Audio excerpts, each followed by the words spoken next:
afternoon, everyone. Thanks for joining us for this webinar. This webinar is conducted by Compliance 360 Consultant, and this is about ultimate beneficial ownership, which is like UBO. And mainly the reason and the need for this webinar was due to the Cabinet Resolution number 58 of 2020, which came last year. And there is a deadline for this notification for this UBO within this month. Yeah, so today we are going to discuss, first of all, introduction of the speaker and the moderator. Then we will discuss about the Cabinet Resolution number 2020. Then we will discuss about the identification of UBO in the filing process. There are some frequently asked questions as well, which we are going to discuss today. There are compliance requirements which every company has to go through with, and then in the last we will discuss about our services and how we can help the corporates in their identification and the filing process. First of all, introduction of the speaker. Today we have our speaker, Mr. Imad Hussain, who is the Director Advisory in the Compliance 360 Consultant. He has more than 25 years of experience in financial management, risk advisory, and the compliance sector as well. And he's very well versed with the UBO regulation itself and the ESR regulation as well. I'm the moderator. My name is Arafat Umar Naviwala. I'm the managing partner of Compliance 360 Consultant, and I will be moderating this session today. I have more than 19 years of experience in the financial management, internal audit, risk management, and the compliance sector as well. So now we will move to the main presentation, which is cabinet. We are going to discuss about the cabinet resolution itself. So I will invite Mr. Imad Hussain to take it from there. Yes, Imad. Good afternoon, everybody. Here we are for the cabinet resolution for the UBO. Now today our agenda is to introduce and to show everybody what is the importance of the UBO and how it should be filed and what are the impacts if it will not be filed.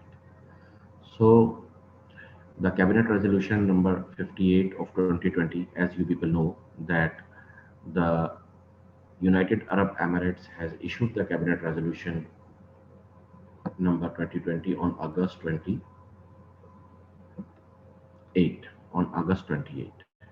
and this is the earlier issued the resolution number 34 of 2020. It has replaced that resolution, and now we will go ahead for this resolution, which is called as UBO, ultimate beneficiary owner. Here, what is the purpose of this cabinet resolution? The main purpose of the resolution, basically, it is to enhance the transparency of the entities and to tell who are the legal owners and who are the actual owners behind all the companies which is basically to enhance the transparency of the entities registered in the UAE and to develop the effective and sustainable executive and regulatory mechanism. The resolution aim is to show the actual beneficiary ownership, and it will maintain the register and in both in the mainland and in the free zones. Free zones, basically, there are the free zones which are the financial free zones, and there are the non-financial free zones. The financial free zones are DIFC and ADGM. The resolution will address the disclosure requirements at a corporate register stage, as well as the requirements to subsequently maintain register. Yani, there will be the three registers, which are the register of the shareholders, register of the beneficial owners, and the register of nominee directors. These three registers will be maintained. Then we will also like to tell you that what are the other resolutions which are in relation with this cabinet resolution number 58 of 2020. The federal law number 20 of 2018 of anti-money laundering was issued on 30th October. It placed an obligation on corporate entities to disclose any individual ownership, whether beneficial or active. But here the important point is that an entity who owns 25% or more of the company to the relevant regulator. Yani, if there is a shareholding which holds 25% or above, these people are required as per the law to maintain and to show the requirement. Following the issuance of the UAE anti-money laundering, there are several free zones in the UAE which introduce the requirements for the disclosure of the ultimate beneficial ownership. In these free zones, like any different authorities where the DDA has already done this exercise starting from the 2018, they have already issued and they have already maintained the registers. Some of the entities which are under the DDA, they know these regulations, and they have already done their part. Mr. Imad, here we have a question like, what is the relevance and what is the link of this law with the current resolution? The link of this law with the current resolution is basically uh, this is the anti-money laundering will be the So I think what you're trying to say is like this, when this law came, so he just touched base on this topic, which is the UBO, right? And yes, then now the full-fledged regulation has come for the UBO, and now everyone has to follow the UBO regulation itself. yes, Mr. Khan, you Yeah. are right. So I mean, as we discussed earlier, like many of our clients, we know that some of them in the DDA, they started following this UBO regulation when this anti-money laundering came into place, which was like in 2019 or 2020. They started implementation of the UBO itself. So yeah, thanks very much for this clarification. Thank you. Thank you, Irfan. Now there is the next, we move ahead to the applicability and the exceptions. There are who are the, here we want to explain that who are the areas where this law is applicable and what are the exceptions to the law. Applicability is all the mainland companies and all the free zones. Other than all the mainland companies and the free zones, there are the exceptions, which are the financial free zones. And financial free zones are, as I earlier described, DIFC and ADGM.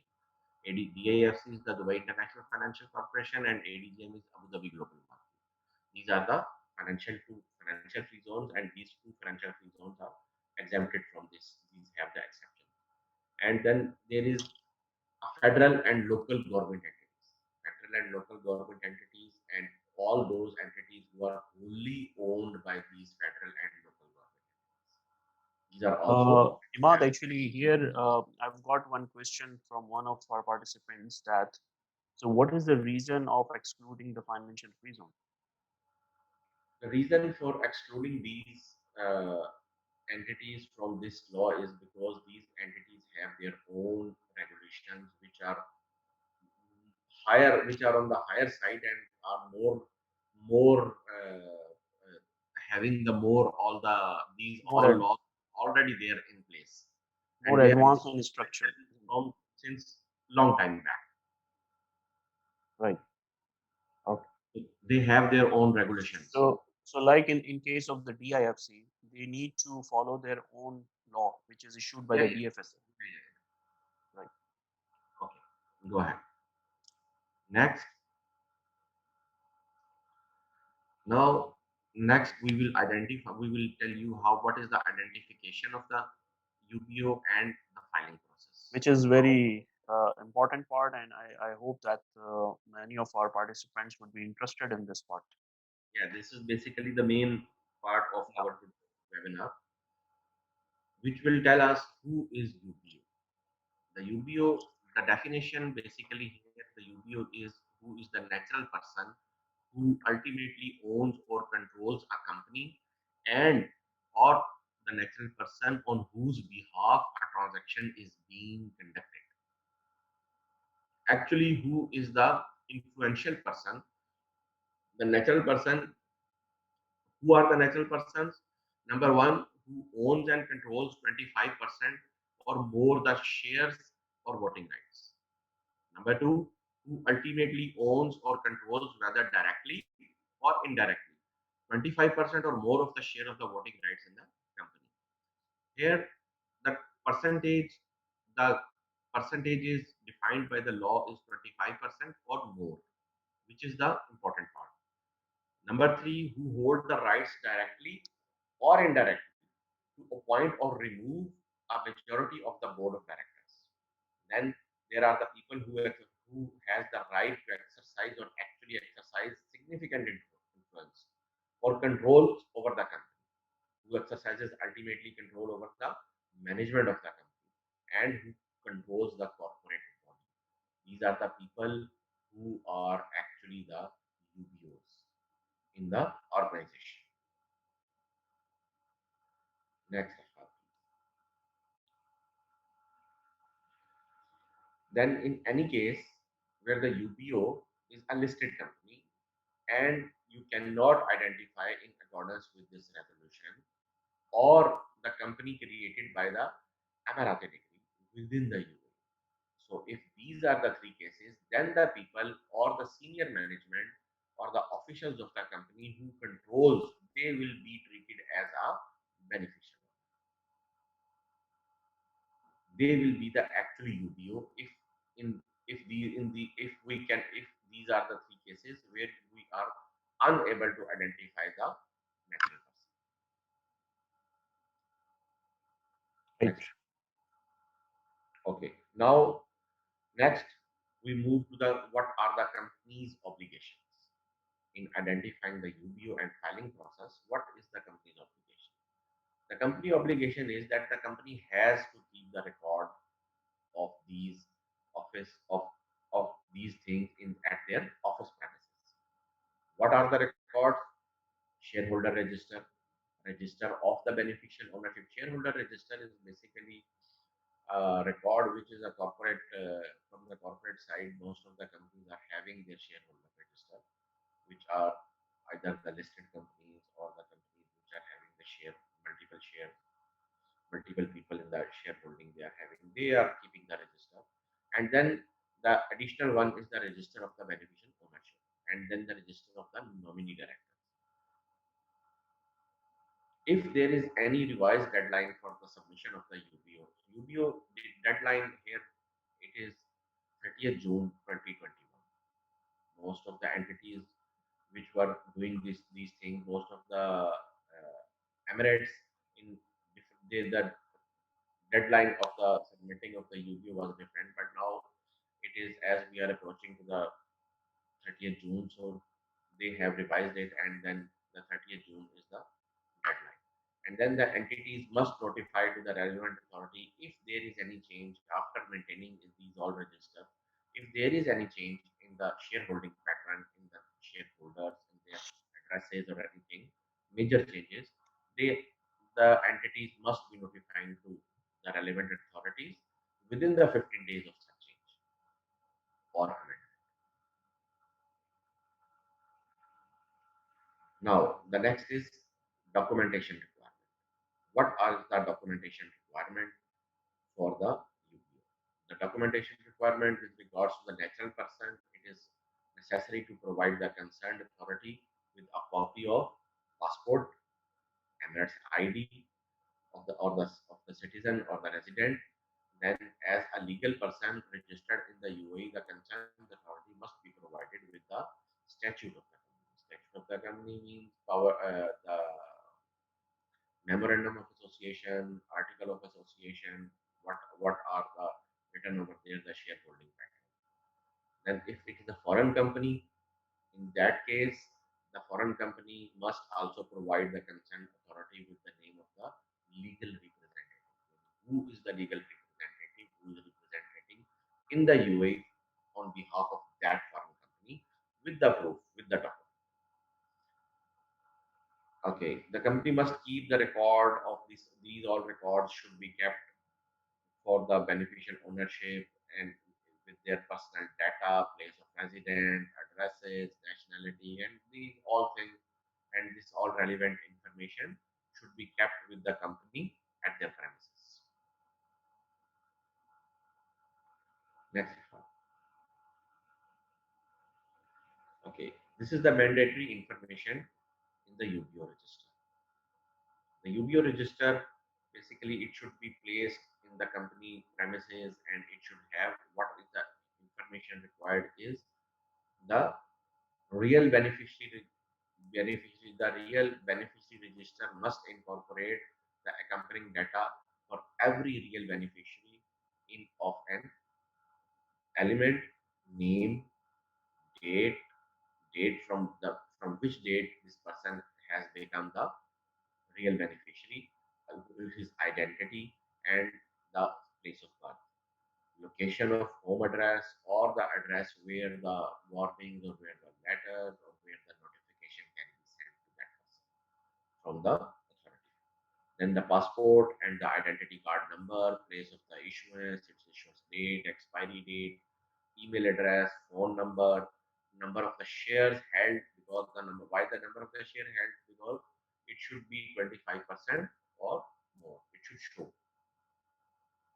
and its nominal value, date when the person became the beneficial owner, Emirates ID number or visa number, and its date of the issuance and termination, reason for, and the date at which the individual turned into the real beneficial owner, and if applicable, the date at which the individual stops to be a real beneficiary. So these are all the mandatory requirements in the UBO register. Okay, here it is the information in shareholders and partners register.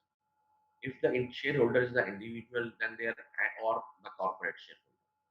The individual shareholder, as we have already described, the individual shareholder, its name, nationality, address, place of birth, name and address of the employer, the true copy of the valid passport and or ID, the number of the shares held, then the date at which it acquires the capacity in a legal person, and the details of any shareholders or parent or partners acting as trustee or board nominee member. These are all the details which, in case of the individual shareholder, or company or the entity must kept in the UBO register. And if it is a corporate shareholder, then the same things are there in the corporate, but in addition there are some extra things.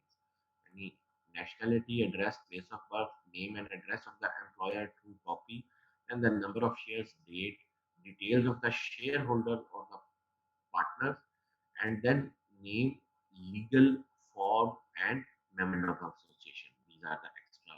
These are the extra. Thank you, Shiraz. I have saw your question, and, but there is no format which has been provided till date from the legal authorities. There is no specific format provided. The format will be, each entity will having its own format, and in most of the cases the format will have all these details. You mean the contents are identified, Yes, and then everyone they need to have but their there is own no format. specific register which is available from the authorities. There is nothing available till Right. now. Then the head office and the principal address, articles of association, name of the person holding higher management position. If in the case we are unable to identify who are the legal person, and then we have to register the name of the higher management who are there in position, or who are there in influencing position, their ID numbers, their date of issuance, expiry. Again, if wherever there is a, we are able to define an actual person, then all the details of the individual, where we are mentioning on the left hand side what the individual shareholder, then all those details should be incorporated in that register. Right. Shall we Next. move to the next one? Yeah. Okay, here we are giving you some examples and some ways of submitting the UBO filing. The procedures or to submit the UBO is different. There are different procedures in each emirates. As we have witnessed already that any law which is coming into the which is new in the UAE and the UAE is in placing, then by the time when we are getting mature in the law and we are having the cases, then the things are becoming better at, with every day. Till now, the each Emirates has its own procedures and these are different. Like in Dubai, when we talk about the Dubai, then there are the different zones: DED, DDA, free zones, Jebel Ali free zone, then airport free zone. DED has all the company requirements to declare their beneficial owner through filing the UBO declaration with DED through visiting over their head offices. They have given the three way to register. You can visit their office and you can go there and register yourself.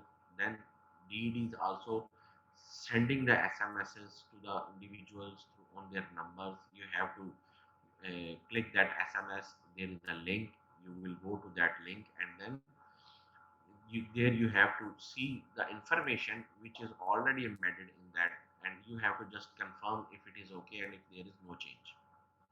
Then you can have an option to do it online also through the link below. The below we are showing you the link where you can go and through your UAE pass and on your online e-service, and then Right. Imad, there is one question over here, which is like anyone can do online, or someone who has a verified account with the UAE Pass can only do that. actually if you have the UAE pass and you have verified account, then you can do it very easily. But if you don't have a verified UAE pass, then you have to first of all make the UAE pass. You have to verify it, get it verified, and then the link will come over there, and then you can do it. Right. So first You can, step is to have the UAE Pass account. yeah, yeah. I just Right. got one question also over here from Yes. Does an establishment need to file the yeah, UBO? Hassan. Yes, Hassan. Yeah, all the establishments need to file the UBO, other than which I have already described, which having the exceptions. So all the establishments need to file the UBO.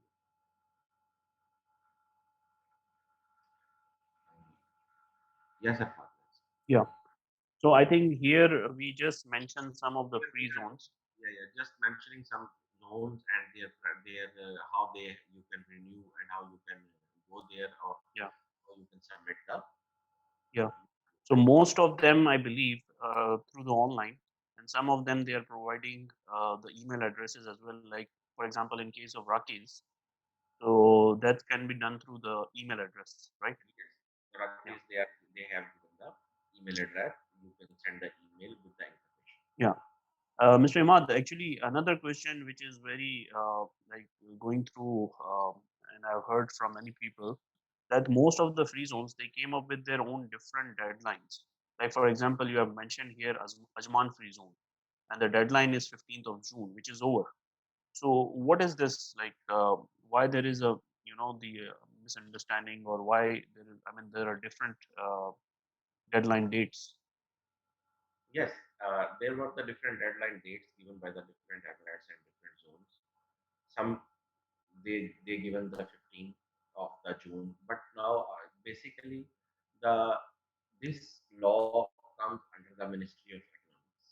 Ministry of Economics is a federal institute, the federal ministry. The penalty start date is actually from the 1st of July.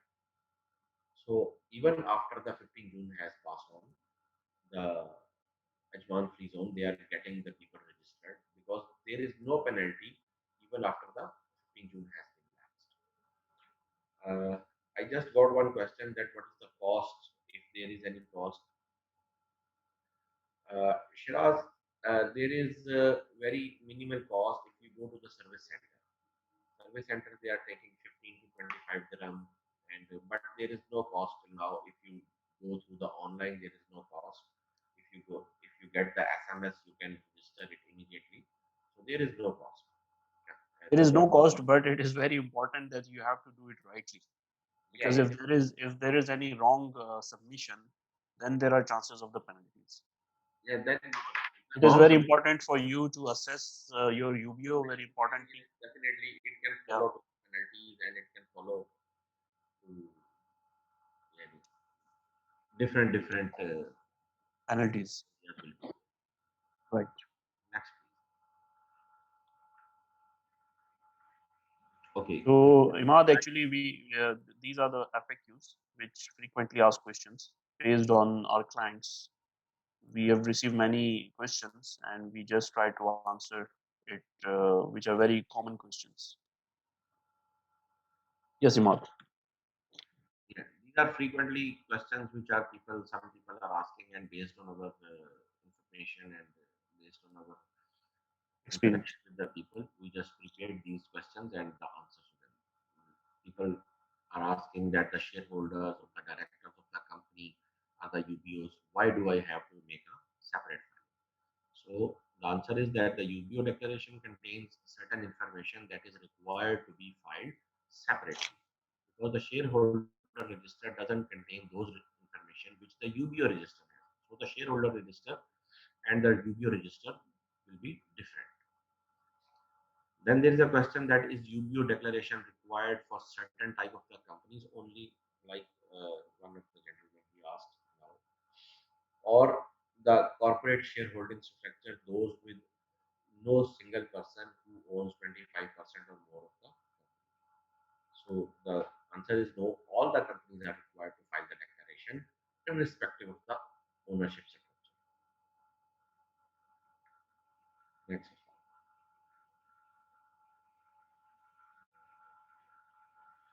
Okay, what is the meaning of a nominee director? The nominee director is a director who is obliged to act in accordance with the directions and instructions of another person who has nominating him as a nominee director. That is called a nominee director. A nominee director can be on behalf of government entity, can be on behalf of some shareholders who has nominating him, that this is the person who will act in the company as on their behalf. Okay. The shares in the company are held by an employee as a nominee director, who may or not also be a director of the company. Is that individual considered the UBO? Actually, the director or the shareholder will not be the UBO if he or she is holding the position as a nominee on behalf of the third person. Any the third person who controls actually the 25% or more of the company, and who is nominating a person in as a director, he is not a UBO, he is a nominee director. The UBO will be the person who is nominating him as a director, where the nominee has a relationship which exists. Next. Okay, what is the due date? The I due think we date of already discussed. which we have already told is the 30th June as per the Cabinet Resolution number 58. Okay, what are, if there are the penalties? Yes, there are the penalties. The registrar may impose fines for the late submission of the UPA declaration. The fines which are mostly nowadays it is a common, and that the fines are almost 100,000.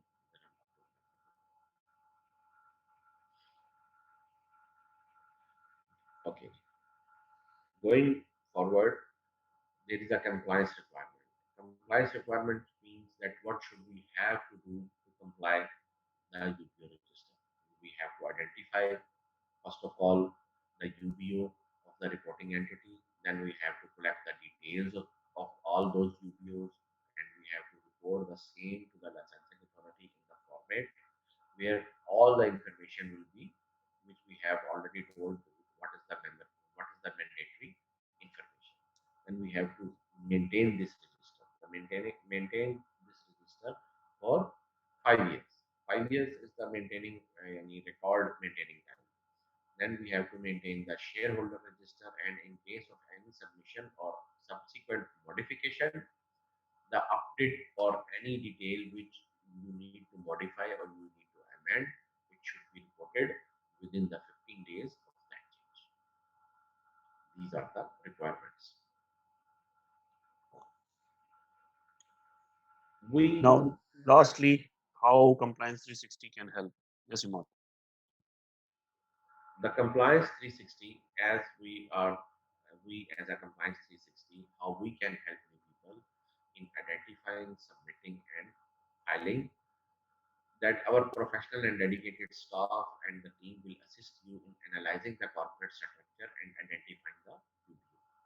Then we will arrange filing all the requirements with the specific authorities, with the relevant authorities. We will prepare the register of the UBO. We will prepare the partners, shareholders register, nominee director, managers, in accordance with all the resolutions and board resolutions of the company. Then we will maintain the relevant register on a dedicated company secretarial database on an ongoing basis and inform the relevant authority of any change or amendments to the information provided within the prescribed time Right. limit. Here with this we can help anybody who requires our help. They can contact us and through the email, through our email or through any contacts which they already have. So here we can help all the people whatsoever are the requirements. So Right. thank you very much. Thank you very much, Imad. It was a very insightful session, and I would ask any of the participant if they have any question, they can come across. So you can unmute yourself and you can ask the question.